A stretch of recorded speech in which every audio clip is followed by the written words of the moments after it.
예수님께서 자기를 믿는 유대인들에게 말씀하셨습니다. 너희가 나의 가르침을 꼭 붙들고 있으면 진정 나의 제자이다. 그때 너희는 진리를 알게 되고 진리가 너희를 자유롭게 할 것이다. 네, 우리 가슴에 손을 얹고 신앙을 고백하고 함께 말씀을 듣겠습니다. 제가 먼저 고백하겠습니다. 하나님은 나를 사랑하십니다. 나는 그 사랑 안에 있습니다. 하나님은 오늘 나에게 말씀하실 것입니다. 그 말씀에 능력이 있습니다. 그 말씀에 생명이 있습니다. 나의 마음을 하나님께 열겠습니다. 나의 생각을 예수님께 집중하겠습니다. 들은 만큼 변합니다. 들은 만큼 행복해집니다.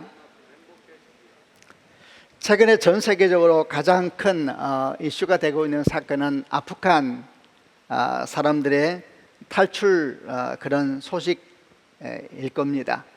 미군의 아프간 철수 기한이 다가오면서 수많은 사람들이 카불 공항으로 몰려들고 그들 중에는 수송기에 타지 못한 사람들은 어떤 모양이든 비행기를 붙잡았는데 이륙한 비행기에서 떨어져 추락한 사람들도 있고, 또 나중에 보니까 랜딩 기어에 압사된 상태로 발견된 사람들도 있었던 소식을 전해 들었습니다.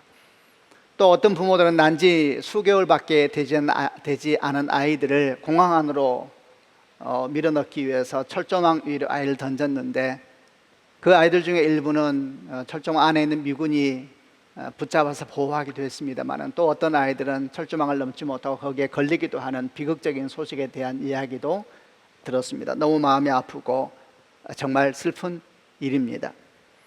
그런데 도대체 이들은 왜 이렇게 목숨을 건 이렇게 탈출을 감행하고 있는 것이겠습니까? 두려움 때문이지요. 공포 때문입니다. 장차 탈레반이 통치하게 될 아프간에서 그들이 맞이할 미래에 대한 두려움, 또 맞을 수 있는 죽음에 대한 두려움이 이렇게 목숨을 건 탈출을 감행하게 한 것입니다. 자유를 향한 갈망이지요. 그런데 여러분, 이런 자유를 향한 갈망은 어찌 아프간 사람들 뿐이겠습니까? 모양은 다르고 상황은 다를지언정 우리 모두는 자유를 끝없이 갈망하고 있기 때문입니다. 우리는 사실 모두 자유하지 아니합니다. 우리가 느끼든 느끼지 못하든 간에 우리는 갇혀있고 매여있고 또 엉켜있기 때문입니다. 두려움과 공포만이 아니라 염려와 근심 가운데, 또 욕망과 욕심 가운데, 과거와 현재 미래의 모든 상처와 열등감 가운데 우리가 매여있고 엉켜있기 때문에 우리는 끝없이 자유를 갈망하고 또 기다리고 있습니다. 그렇기에 오늘 우리가 마주하게 되는 말씀, 아주 짧은 말씀입니다만 이 말씀이 그렇게 우리 마음을 설레게 하고 소망하게 하고 떨리게 하는 말씀입니다. 오늘 우리는 요한복음 8장 31절과 32절 아주 짧은 말씀을 묵상하면서 주께서 우리에게 주시는 자유에 대한 말씀을 함께 나눠보고자 합니다. 그 본문 우선 개역개정으로 같이 한번 읽어보겠습니다. 시작. 그러므로 예수께서 자기를 믿은 유대인들에게 이르시되 너희가 내 말에 거하면 참으로 내 제자가 되고 진리를 알지니 진리가 너희를 자유롭게 하리라. 너희가 내 말에 거하면 참으로 내 제자가 되고 진리를 알지니 진리가 너희를 자유롭게 하리라. 요한복음에 있는 말씀 가운데 가장 많이 알려진 말씀 중에 하나이고 복음의 핵심적인 내용을 담고 있는 말씀이기도 합니다. 우리가 이 말씀을 묵상하면서 오늘 우리를 묶고 있는 묶임이 무엇인가 바라보고 그 묶임이 무엇이든 간에 정말 주님의 이름으로 자유를 선포하고 선언하는 그런 시간이 되기를 주님의 이름으로 소망합니다. 너희가 내 말에 거하면 참으로 내 제자가 되고 진리를 알지니 진리가 너희를 자유케 하리라.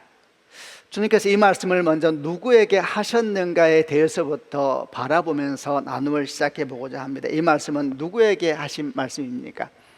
바로 그 앞에는 이렇게 시작되고 있습니다. 그러므로 예수께서 자기를 믿은 유대인들에게 이르시되, 그러니까 이 말씀은 주님께서 예수님을 믿은 유대인들에게 하신 말씀이다 라는 겁니다. 이들은 예수님을 믿는 사람들이었습니다. 이들이 예수님을 무엇을 믿었는지 제대로 믿었는가에 대해서는 사실은 잘 알 수가 없습니다. 요한복음 8장이 이어지는 앞뒤 대화를 보다 보면 그 대화에는 믿는 유대인들도 나오고 여전히 믿지 않는 유대인들도 함께 나오면서 대화가 혼돈되고 있기 때문에 믿는 유대인들의 믿음이 어떠했는가에 대해서는 잘 파악하기가 쉽지가 않습니다. 그래서 이럴 때에는 주께서 말씀하신 그대로 우리가 받아들이면서 묵상을 하면 됩니다. 이들은 예수님을 믿었습니다. 그럼에도 불구하고 이들은 여전히 자유하지 못하고 묶여있고 매여 있었던 것이 분명합니다. 그러니까 주님께서 믿는 그들에게 참 자유에 대한 말씀을 선포하셨을 겁니다. 믿으면서도 자유롭지 못하고 믿는다고 말하면서도 여전히 묶여 있을 수가 있는가? 예, 그렇죠. 믿는 자들도 그리고 택함 받는 자들도 여전히 묶여 있고 매여 있고 엉켜 있을 수가 있는 것입니다.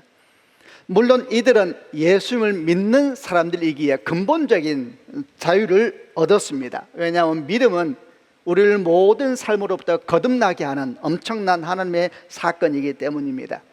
요한복음 3장 16절 말씀을 기억합니다. 하나님이 세상을 이처럼 사랑하사 독생자를 주셨으니 이는 저를 믿는 자마다 멸망치 않고 영생을 얻게 하려 하심이니라. 아멘이지요. 우리가 예수님을 믿으면은 죽음에서 해방되어 생명의 자리에 서게 되는 것입니다. 또 요한복음 5장 24절 말씀, 내가 진실로 진실로 너희에게 이르노니 내 말을 듣고 또 나 보내신 이를 믿는 자는 영생을 얻었고 심판에 이르지 아니하나니 사망에서 생명으로 옮겼느니라. 이렇게 믿음은 모든 자유의 문을 여는 출발점인 것입니다. 우리는 믿음으로 말미암아 어둠에서의 빛으로, 죽음의 권세 아래에서 생명의 통치 아래로, 심판의 자리에서 구원의 자리로 옮겨진 것입니다. 이것이 근본적인 자유와 해방 사건입니다. 이를 잘 보여주는 말씀이 로마서 8장 1절과 2절 말씀입니다. 8장 1절과 2절 말씀을 개역개정으로 같이 한번 읽어보겠습니다. 시작. 그러므로 이제 그리스도 예수 안에 있는 자에게는 결코 정죄함이 없나니 이는 그리스도 예수 안에 있는 생명의 성령의 법이 죄와 사망의 법에서 너를 해방하였습니다. 여기서 해방하였다라는 말로 번역된 헬라어는 오늘 우리가 대면하고 있는 진리가 너희를 자유롭게 하리라, 이 자유롭게 하리라라고 말로 번역된 헬라어와 똑같은 단어입니다. 그러니까 성경은 우리가 예수 안에 있을 때, 예수를 믿을 때에 생명의 성령의 법이 우리를 죄와 사망의 법으로부터 자유롭게 하였다, 이렇게 선언하고 있는 겁니다. 여기에서 우리는 수동태입니다. 수동태. 나는 수동태입니다. 나는 갇혀 있었습니다. 나를 자유하게 한 것은 내가 능동적으로 내 힘과 능력으로 자유를 취한 것이 아니고 내가 믿을 때 예수 안에 있는 생명의 성령의 법이 우리를 자유롭게 풀어나게 한 것입니다. 나는 갇혀 있었는데 하나님 은혜로 말미암아 자유롭게 된 것입니다. 이 자유를 위해서 내가 한 것은 아무것도 없습니다. 예수께서 십자가에서 모든 대가를 치르시고 우리가 그것을 믿을 때에 그 자유 사건은 우리 사건이 되는 것입니다. 이것은 믿음으로 말미암아 우리가 얻은 자유입니다. 그래서 이제 우리는 믿음 안에서 이렇게 고백하게 됐습니다. 나는 죄와 어둠에서 해방된 자유인이다. 나는 죽음의 권세에서 해방되어 생명의 통치 아래 놓이게 되었다. 나는 저주와 절망에서 해방되어 생명과 축복의 자녀가 되었다. 이렇게 고백할 수 있게 됐습니다. 제가 한 번 더 고백할 때 여러분 한번 아멘으로 함께 해주시길 바랍니다. 나는 죄와 어둠에서 해방된 자유인이다. 나는 죽음의 권세에서 해방되어 생명의 통치 아래에 놓이게 되었다. 나는 저주와 절망에서 해방되어 생명과 축복의 사람이 되었다. 아멘이죠. 여러분, 이것이 믿음으로 말미암아 우리에게 주어진 근본적인 자유 사건입니다. 그런데 이런 근본적인 자유가 우리에게 임하였음에도 불구하고 거듭난 사람들, 자유 아래 있고 생명 아래 있고 빛 아래 있는 사람들이 실제 매일의 삶에서는 그 자유와 빛과 생명의 권세를 누리지 못하고 여전히 매여있고 묶여있고 엉켜있는 삶을 사는 사람이 있다는 것입니다. 오늘 주님께서 믿는 자들에게 참 자유를 선포하시는 이 말씀이 바로 그 사실을 우리에게 알려주고 있는 것입니다. 이들은 누구입니까? 이들은 신분적으로는 자유인이 되었지만 실제적으로는 종의 삶을 살고 있는 사람들입니다. 그런 사람으로 성경의 대표적인 인물을 들라 하면 출애굽한 이스라엘 백성들을 들 수 있을 겁니다.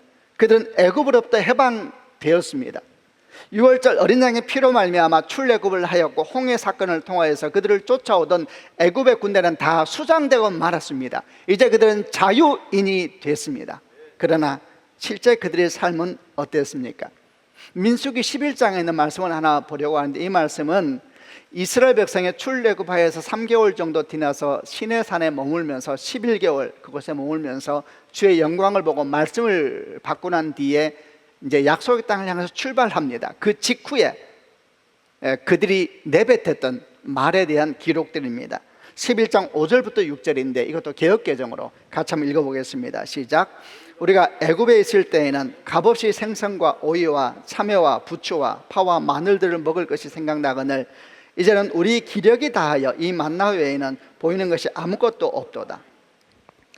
이 이야기를 하는, 이 말을 하는 이들은 누굽니까? 바로 얼마 전에 시내산에서 하나님의 영광 그 임재 아래 있었던 사람입니다. 바로 얼마 전에 40일 동안 모세가 시내산에서 머물고 내려왔을 때 그 얼굴의 광채로 말미암아 두려워했던 그들입니다. 바로 얼마 전에 금송아지 만들 때 하나님께서 분노하시는 그 모습 보면서 신앙이 무엇인가에 대해서 고민했던 바로 그들이었습니다.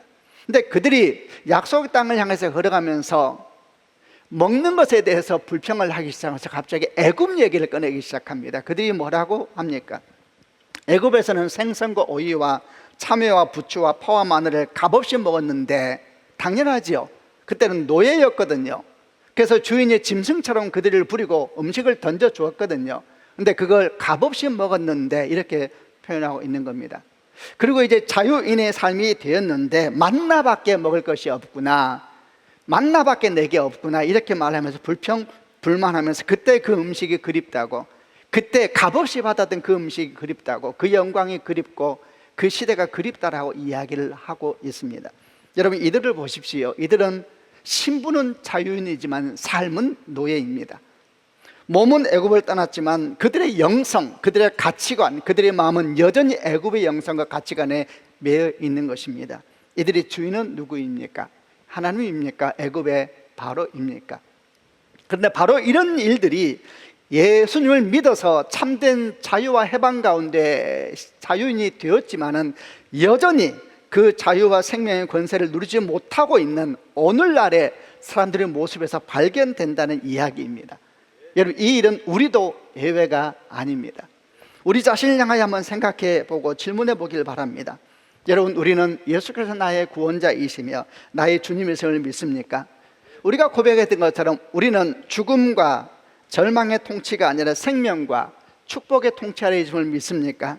우리는 매이고 묶인 자가 아니라 참으로 해방된 자인 것을 믿습니까? 이제 다시 우리는 또 새로운 질문을 해보겠습니다. 그렇다면 우리는 그 자유와 해방을 내 삶의 자리에 실제로 누리고 있는가 질문해 봅니다. 나는 이 땅을 덮고 있는 모든 죄와 어둠의 문화에서부터 자유한가? 나는 돈에 대한 욕망과 인정받고 싶은 갈망들, 끝없는 비교로부터 자유한가? 나는 내 내면의 상처와 온갖 열등감으로부터 자유한가? 나는 어머니로서, 아버지로서 또는 자녀로서 다가올 미래에 대한 염려와 근심으로부터 자유한가? 나는 내 삶의 과거 그리고 현재 미래의 모든 염려와 근심과 온갖 생각들로부터 나는 과연 자유한가? 여러분, 이런 질문들에 대해서 우리는 무엇을 답할 수 있겠습니까? 아니, 사실 어느 누구가 이 질문에 대해서 나는 완전히 자유하다, 나는 자유하다 이렇게 또 말할 수가 있겠습니까? 우리는 세상의 영향력부터 단절될 수가 없습니다. 근본적으로 자유인으로 부름 받았음에도 불구하고 그 권세를 누리지 못하며 살고 있는 것입니다. 오늘날 세상을 보십시오. 자유라는 이름으로 온갖 거짓과 속임들이 마치 진리인 것처럼 달려다니고 있고, 인권이라는 이름으로 육체의 욕망들이 대낮부터 춤을 추고 있습니다. 우리는 이런 세상을 향해서 분노합니다. 문제는 그 분노가 하나님의 뜻을 이루는 분노가 아니라 또 그 분노가 우리를 매이게 하고 묶게 하고 엉키게 하는 그런 분노가 되고 있다는 겁니다. 우리도 언제부터인가 세상처럼 분노하고 세상처럼 걱정하고 세상처럼 행동하기 시작했습니다. 작년부터 시작된 코로나 팬데믹 사건이나 최근에 전 세계적으로 큰 이슈가 되고 있는 기후변화에 대한 미래 예측들은 이런 염려와 걱정과 근심들에 기름을 부어버리고 있습니다. 우리는 매일 염려하고 매일 두려워하며 매일 분노하고 매일 욕망합니다. 여러분 보십시오. 믿음으로 말미암아 우리는 자유인으로 부름 받았으면서도 다시 온갖 염려와 두려움과 욕망과 욕심과 그런 노예가 되어 살고 있는 것입니다. 이런 묵상을 할 때에 우리 내면 가운데 큰 외침이 들려오는 것 같습니다. 나는 자유롭고 싶다. 모든 염려와 근심으로부터 나는 자유롭고 싶다. 모든 상처와 열등감으로부터 나는 자유롭고 싶다. 나의 과거와 현재, 미래, 그 모든 번잡한 생각들로부터 나는 자유롭고 싶다. 가난과 아픔, 절망과 병듦과 상함으로부터 나는 자유롭고 싶다. 여러분, 만약에 지금 우리 내면 가운데 이 외침이 들려온다면 우리는 정말 마음을 열고 생각을 열고 오늘 주의 말씀 앞에 겸손하게 무릎을 꿇어야 할 것입니다. 주님께서 분명히 말씀하십니다. 너희가 내 말에 거하면 참으로 내 제자가 되고 진리를 알지니 진리가 너희를 자유롭게 하리라. 이 말씀은 아주 분명합니다. 우리가 어떻게 하면 믿음으로 말미암아 주어진 자유인의 삶을 실제로 누릴 수 있는가에 대해서 우리에게 말씀하고 있기 때문입니다. 너희가 내 말에 거하면 참으로 내 제자가 되고 진리를 알지니 진리가 너희를 자유롭게 하리라. 이 말씀에는 자유를 향한 세 가지 여정, 세 가지 전제가 나옵니다. 첫째, 너희가 내 말에 거하라. 두 번째, 참으로 내 제자가 되라. 세 번째, 진리를 알아야 한다. 그리고 그 결론을 뭐라고 말합니까? 그럴 때 바로 그 진리가 너를 자유롭게 할 것이다. 이렇게 말씀하고 있습니다. 자유를 향한 이 걸음들, 이 전제는 긴밀하게 연결되면서도 점점 더 심화되어 나아가고 있습니다. 우리가 이 세 가지를 하나하나 묵상하면서 그 길을 걸어가 보려고 합니다. 첫 번째, 너희가 내 말에 거하면, 이렇게 말씀했습니다. 내 말에 거하는 삶이란 어떤 삶을 의미하겠습니까? 여기서 거한다는 말로 번역된 헬라어 메노는 그 뜻이 거하다, 계속하다, 내주하다, 편히 쉬다 등의 뜻을 가지고 있습니다. 그래서 메노라는 단어가 의미하는 것은 잠시 머문다라는 그런 의미가 아니라 마치 사람이 집에 거하듯이 그곳에 머물면서 거하고 살아가는 것을 의미하는 단어입니다. 그래서 주의 말씀에 거한다라는 의미는 말씀을 듣고 믿는 데서 끝나는 것이 아니고 그 말씀을 집으로 삼아서 그 안에 거하는 것을 의미하는 표현입니다. 여러분, 이 그림을 잘 기억해 놓으시길 바랍니다. 주님 말씀이 우리 집이 되어서 우리가 거해야 할 집이 되어야 한다라는 말씀입니다. 말씀 안에서 눈을 뜨고 말씀 안에서 호흡하고 말씀 안에서 고민하고 말씀 안에서 결정하고 말씀 안에서 잠이 드는, 여러분, 그것이 집이지 않습니까? 말씀이 바로 그런 역할을 우리 삶에서 해야 된다라는 겁니다. 우리가 집을 생각하면 어떤 느낌이 듭니까? 편안합니까? 아니면 불편합니까? 집을 생각하면 넉넉해집니까? 아니면 사람이 답답해지고 좁아집니까? 집을 생각하면 미소가 떠오릅니까? 아니면 언짢은 마음이 듭니까? 이제 말씀을 생각해 보겠습니다. 하나님의 말씀을 생각하면 어떤 느낌이 듭니까? 편안합니까? 불편합니까? 마음이 넉넉해집니까? 아니면 좁아지고 답답해집니까? 미소가 떠오릅니까? 아니면 언짢은 마음이 듭니까? 집이라는 것은 단순히 공간이 아니지요. 집은 평화와 안식을 의미하는 단어입니다. 말씀도 문자가 아니지요. 말씀은 영입니다. 생명입니다. 주님께서 그 말씀을 집 삼아서 거하는 사람, 그것이 자유를 향한 첫 걸음이라고 말씀하고 있는 겁니다. 여러분, 왜 신분적 자유인 우리들이 실제적 자유를 누리지 못하는가? 그것은 말씀을 듣고 믿고 배울지 몰라도 그 말씀에 거하지 않기 때문에 그런 것이 아닐까요? 여러분, 이거는 마치 집 없이 떠도는 방랑자와 같은 것입니다. 여러분, 집이 없는 사람, 그 사람이 아무리 좋은 호텔에 머문다 할지라도 그 사람이 행복한 것입니까? 그것은 자유가 아닌 것입니다. 말씀을 집으로 삼아야 한다. 그곳에서 호흡하고 그곳에서 잠을 자고 지쳐도 집으로 돌아가고 성공해도 집으로 돌아가고 좋아도 집으로 돌아가고 싫어도 집으로 돌아가고 밝을 때도 집으로 돌아가고 어두울 때도 집으로 돌아가는 게 집 아닙니까? 두 번째, 참으로 내 제자가 된다라는 말은 무슨 의미이겠습니까? 제자는 함께 거하는 사람이었습니다. 제자는 그냥 한 번 와서 말씀을 듣고 배우고 돌아가는 그런 사람이 아니고 선생과 함께 살고 먹고 함께 자고 함께 고민하는 사람이었습니다. 이런 면에서 본다면 제자는 우리가 조금 전에 보았던 매너, 거하는 삶과 흐름을 같이 합니다. 그런데 거기에 제자라는 삶은 중요한 한 가지가 더해집니다. 그것은 훈련해야 된다라는 의미가 포함되어 있습니다. 제자는 누구입니까? 제자는 훈련하는 사람입니다. 제자는 누구니까? 제자는 훈련된 사람입니다. 왜 훈련해야 됩니까? 왜냐하면 그 집에 거하는 삶이 이전의 삶과는 너무나 다르기 때문입니다. 여러분, 제자의 삶은 우리가 지금까지 살았던 삶과는 근본적인 궤를 달리하는 삶이기 때문에 훈련하지 않으면 안 됩니다. 훈련을 좋아하는 사람이 어디 있습니까? 왜 훈련합니까? 훈련은 내게 익숙하지 않기 때문에, 내가 살아왔던 방식이 아니기 때문에 훈련하는 것이 아닙니까? 내 삶의 방식을 거슬러 올라가고 내가 꿈꿔왔던 꿈을 거슬러 올라가는 그런 삶이기 때문에 훈련해야 된다라고 말하고 있는 겁니다. 마태복음 5장의 팔복을 기억합니다. 심령에 가난한 자는 복이 있다. 애통하는 자는 복이 있다. 온유한 자, 의에 주르고 목마른 자, 긍휼히 여기는 자, 마음이 청결한 자, 화평하게 하는 자는 복이 있다. 축복에 대한 말씀을 하는데, 이 모든 내용들은 그 시대의 가치관을 완전히 거스르고 전복하는 메시지였습니다. 가난을 좋아하는 사람이 어디 있습니까? 슬픔을 좋아하는 사람이 어디 있습니까? 여러분, 온유를 좋아하는 사람은 없습니다. 그 시대의 모든 가치관을 거스르며 전복하면서 주님께서 우리에게 오고 있었던 겁니다. 우리의 경험과 지식을 정면으로 거부하면서 우리 가운데 주님께서 말씀으로 임하고 계시는 겁니다. 그러니까 말씀을 집으로 삼아 산다는 것은 훈련입니다. 훈련. 끝없이 자기를 훈련하고 낮추고 자기를 부인하는 훈련이 없으면은, 여러분, 그 사람은 신분으로는 자유인지 몰라도 결코 자유의 삶을 살 수가 없는 사람이 된다는 겁니다.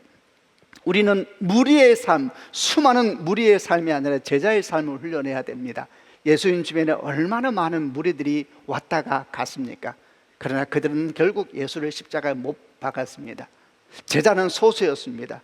자기 삶을 내려놓고 끝없이 익숙하지 않은 것으로 훈련하고 익숙하지 않은 것을 취하며 걸어갔던 그들, 그 제자는 소수였고, 바로 그들의 삶과 주님께서 하나님이 신분을 넘어서 삶이 자유롭게 되는 은총을 베풀어 주신 것입니다.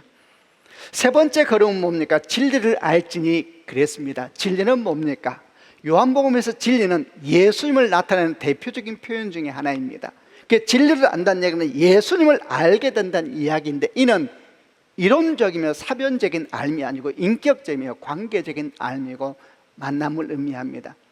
그러니 이 말이 의미하는 것은 주님과의 인격적인 동행이 너를 자유롭게 할 것이다. 인격적인 동행은 여러분 종교적인 동행이 아닙니다. 율법적인 동행이 아닙니다. 인격적인 동행, 사랑하고 헌신하고 울고 기뻐하며 함께 걸어가는 삶의 여정이 너를 자유롭게 할 것이다 라고 말씀하고 있는 겁니다.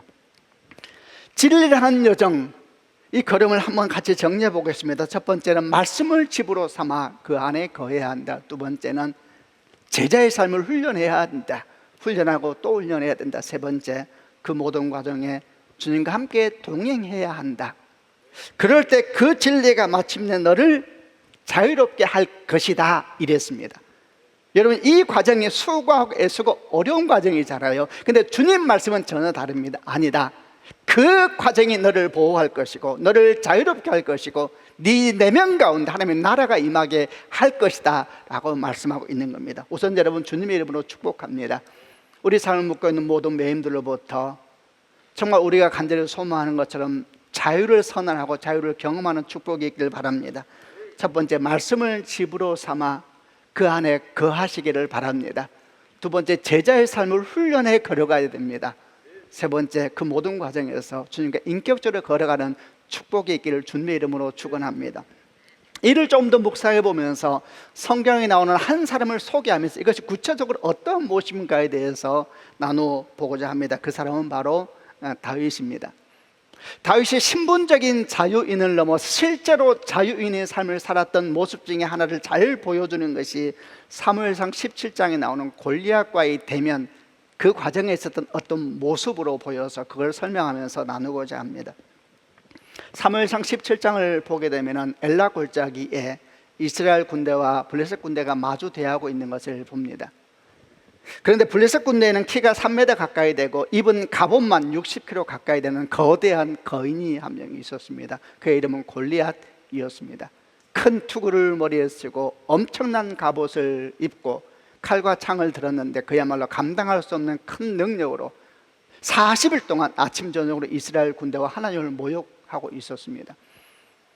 그러나 그 큰 두려움 앞에 이스라엘 군대는 한 명도 반격하는 사람이 없었고 모두 다 숨기에 바빴고 도망가기에 바쁘고 더 큰 바위 뒤에 자기 숨겠다고, 더 큰 나무 뒤에 자기가 숨겠다고 지들끼리 싸우고 하는 상황이었습니다.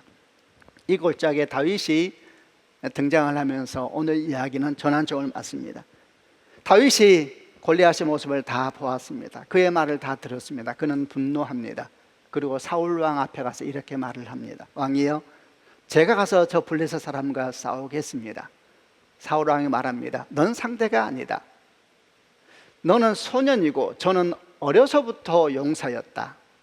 그러자 다윗이 자기 하나님을 이야기하기 시작합니다. 왕이여, 제가 아버지 양을 지킬 때 곰이나 사자가 그 새끼를 물어가면 저는 따라가서 그 입에서 새끼를 건져내었습니다.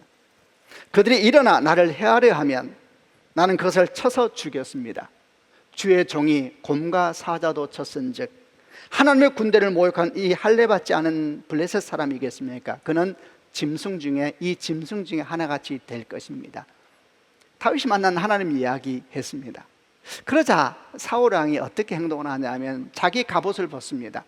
그리고 그 갑옷을 다윗에게 입혀주고 자기 투구를 벗어서 다윗에게 씌워주고 자기 칼과 칼집을 벗어서 다윗의 허리에 차 주었습니다. 그래서 다윗이 어떻게 합니까? 일어나서 몇 걸음을 걸어보더니 말합니다. 너무 불편합니다. 나에게 맞지가 않습니다. 그러면서 그 모든 걸 다 벗어버렸습니다. 이 장면을 여러분 꼭 기억하시기를 바랍니다. 저는 개인적으로 골리앗과 다윗에 대한 이야기를 하게 되면 다윗이 돌멩이 5개를 가지고 골리앗을 향해서 달려가는 그 장면이 아니라 이 장면이 더 깊이 각인되어 있습니다. 이 모습이야말로 참된 자유인의 삶을 사는 것이 뭔지를 가르쳐 주기 때문입니다.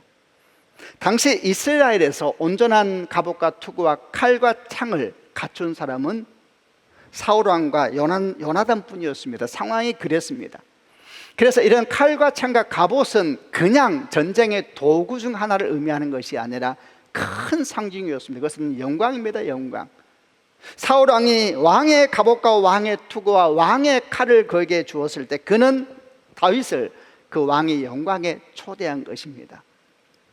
그럼 어떻게 해야 되겠습니까? 감사해야지요. 얼마나 감사한 일입니까? 무릎을 꿇고 감사합니다. 감사합니다. 정말 고맙습니다. 제가 결코 이 갑옷과 투구에 누가 되지 않는 인생을 살겠습니다. 제가 나가서 반드시 싸워 이기고 돌아와서 영광을 드리겠습니다. 이게 정상이지요. 그러나 다윗은 입어보면서 왔다 갔다 합니다. 그리고 말합니다. 제 것이 아닙니다. 제 영광이 아닙니다. 제 갑옷이 아닙니다. 그리고 벗어버립니다. 여러분, 바로 이 모습에서 우리는 왜 오늘날 그리스도인이 신부는 자유인이면서 실제는 자유인의 삶을 살지 못하는지를 그 이유를 찾아볼 수가 있습니다. 얼마나 많은 사람들이 왕의 갑옷을 입어보겠다고 난리입니까? 얼마나 많은 사람들이 그 투구 자기가 쓰겠다고, 그 칼 내가 잡아야 된다고 여러분 난리입니까? 그러니까 묶이고 또 묶이는 겁니다. 세상의 가치관에 묶이고 세상의 영광에 묶이고 세상의 염려와 근심에 묶이고 세상의 분노와 죄에 묶임을 받는 겁니다. 사실 그 묶임을 받은 사람이 다윗 바로 앞에 있었죠. 사울 왕이었습니다. 그는 그 갑옷을 입고 있죠. 그 투구를 쓰고 있고 그 칼을 허리에 매면서 왕의 자리에 앉아있지만 사실 이스라엘 가운데 그보다 더 노예는 없었습니다. 그는 매일매일 노예의 삶을 살아갔습니다. 블레셋과의 전쟁에서 질지도 모른다는 두려움, 이스라엘 백성들이 자기를 버릴지도 모른다는 두려움, 자기보다 더 강한 자가 와서 자기 왕권을 빼앗아 버릴지도 모른다는 두려움, 그의 과거, 열등감, 현재의 두려움, 미래에 대한 걱정까지 그의 삶은 이스라엘에서 가장 노예의 삶을 살고 있었던 사람이었습니다. 그럴수록 그 갑옷을 더 굳게 잡고 그 투구를 더 깊숙이 썼겠지요.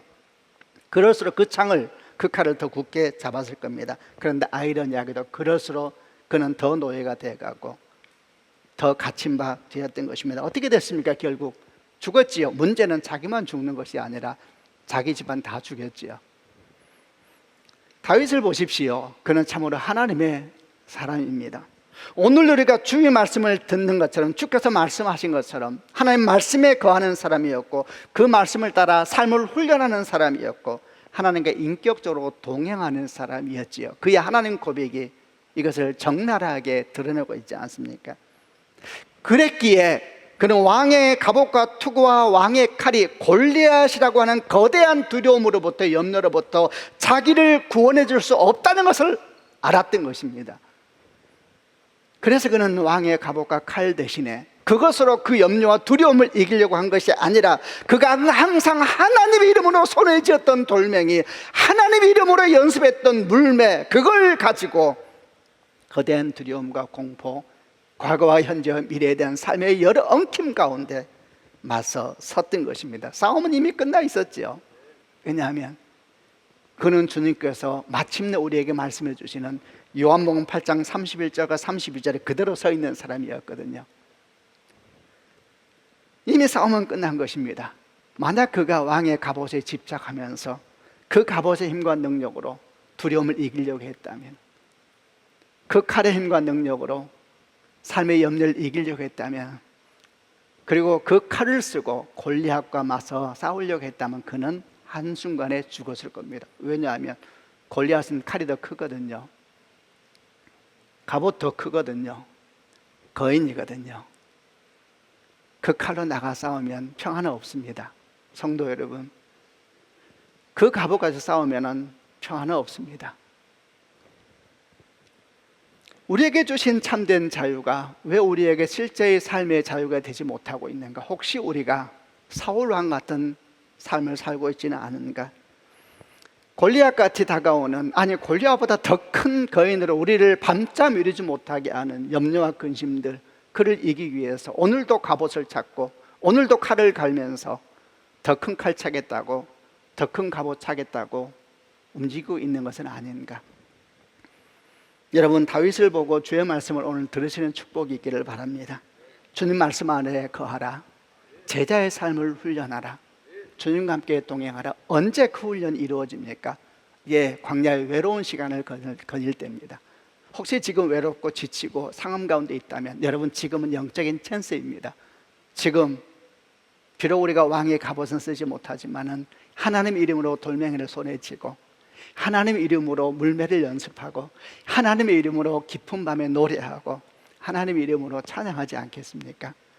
그리고 마침내 골리앗 앞에 섰을 때 우리는 바로 그 돌멩이로, 그 물매로 승리하게 될 것이고 싸우게 될 것입니다. 우리가 아는 것처럼 바로 이 다윗에게 나중에 주님께서는 왕의 갑옷을 다시 입혀주시지요. 요셉에게 총리의 옷을 입혀주시는 것처럼. 그러나 그는 이제 그 옷에 매이지 않습니다. 그 갑옷에 매이지 않지요. 여러분, 그것이 거룩한 통로가 되는 사람이지 않겠습니까? 말씀을 마무리합니다. 성도 여러분, 우리는 자유인으로 부름받았습니다. 아멘. 십자가가 우리 앞에 있습니다. 이제 우리는 다시 일상의 삶에서 그 자유를 선택하고 취해가는 믿음의 걸음을 걸어가야 합니다. 우리는 왜 이렇게 매여 있습니까? 왜 이렇게 두렵습니까? 사는 것이 두려움의 연속입니다. 주님께서 말씀하십니다. 내 말에 거하고 참내의 제자가 되라. 나와 함께 걸어가자. 그러면 그 자유, 그 진리가 너를 자유케 할 것이다. 주의 은총이, 주의 평화가, 주의 자유케 하심이 여러분 삶 가운데 있는 주의 은혜가 있기를 주님의 이름으로 축원합니다. 아멘. 기도하겠습니다. 다음은 가슴에 손을 얹어 보시기를 바랍니다. 성도 여러분, 오늘 우리 마음에 그런 외침이 들려오지 않는지 귀를 기울여보시기 바랍니다. 나는 자유롭고 싶다. 모든 염려와 근심으로부터 나는 자유롭고 싶다. 모든 상처와 열등감으로부터 나는 자유하고 싶다. 과거의 상처들, 현재의 두려움들, 미래에 대한 온갖 생각들로부터 나는 자유롭고 싶다.